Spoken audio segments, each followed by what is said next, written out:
A gente viu na última videoaula como mexer no Motion na opacidade. Mas e se eu quiser animar esse Motion opacidade? Então vou dar aqui alguns Ctrl Zs.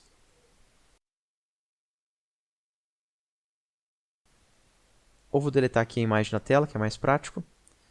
E o que eu quero fazer agora é, daqui para frente, nos próximos deles, não só simplesmente escolher uma opção diferente de Motion, mas animar elas.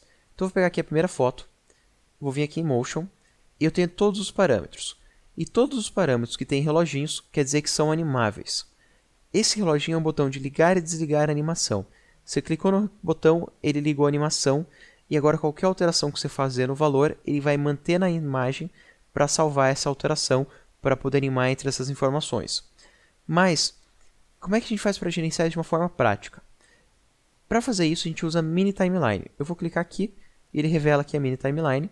Como não tem muito espaço, é difícil enxergar ela, então eu vou expandir aqui o espaço do painel Effects Control, e vou diminuir aqui o espaço das opções de configuração para priorizar aqui o Mini Timeline.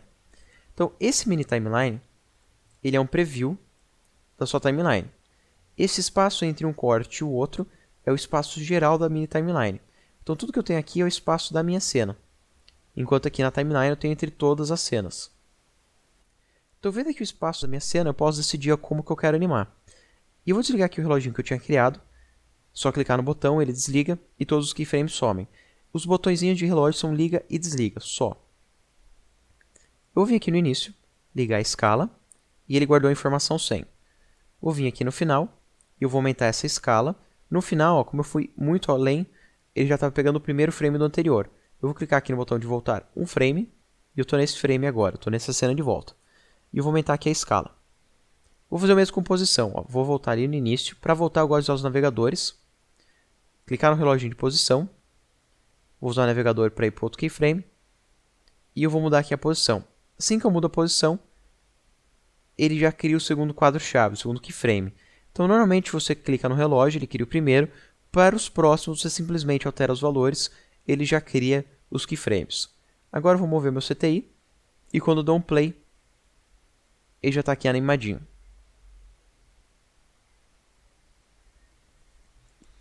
Vou fazer isso com o próximo agora. Vou vir aqui no próximo. Selecionar. Vim com o CTI no início. Vou vir aqui em Motion. E vou mover ele para fora da tela. Ligar o relógio. Vou vir agora mais para frente. Trazer ele para dentro da tela.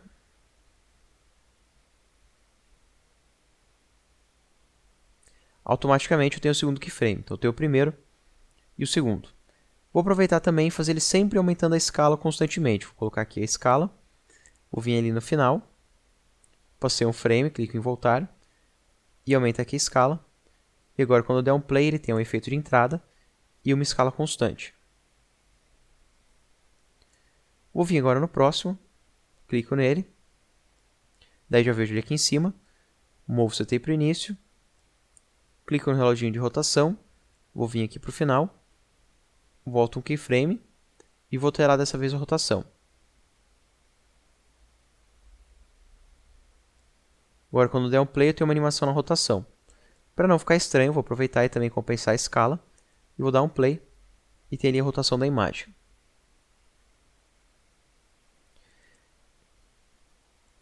Dessa vez eu quero mostrar uma outra opção que a gente tem, que é um pouco mais avançada, que é a de controle de keyframe. Então eu vou dar aqui um pouco mais de espaço para ficar mais fácil de trabalhar. E para essa cena aqui, eu quero começar com a imagem com uma escala pequena. Então eu vou diminuir a escala. Colocar em 0. Coloquei um relógio. E eu vou dar 10 frames para frente. Vou colocar aqui, mais 10 frames. Estou 10 para frente. Crio um segundo keyframe.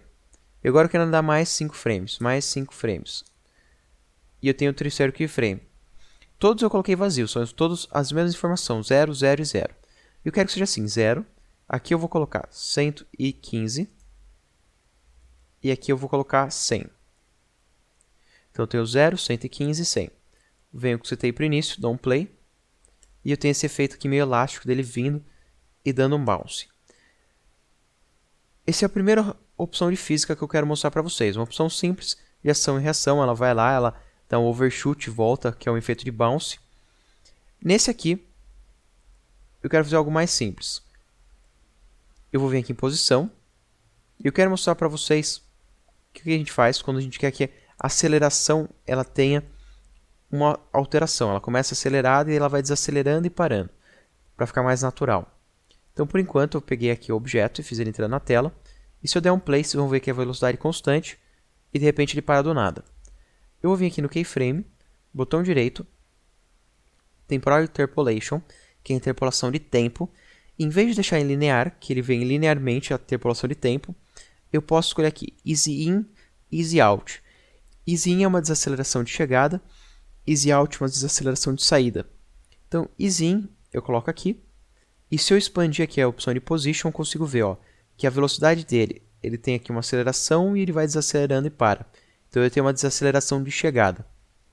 Se eu der um play, a gente consegue ver que agora ele vem rápido e ele vai desacelerando para até parar.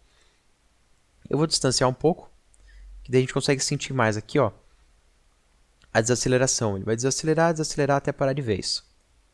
Então ele começa rápido e vai cada vez acelerando até parar. Você tem aqui um controle sobre a velocidade dessa aceleração e desaceleração.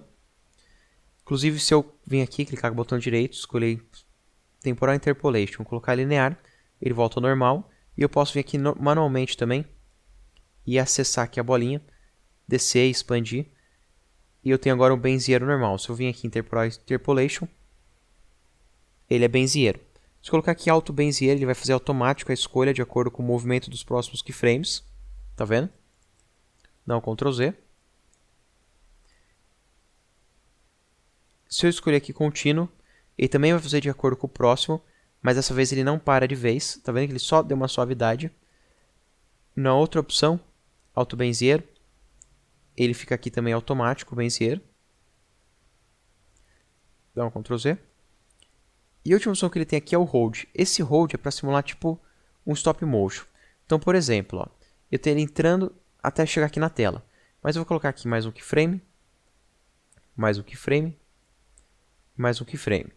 Selecionar todos eles, botão direito, Temporal Interpolation, Hold. Todos vão ficar estáticos. Até dá para ver que agora todos eles estão em 0. Agora quando eu der um play, eu tenho uma posição, noutra, assim por diante, como se fosse um stop motion.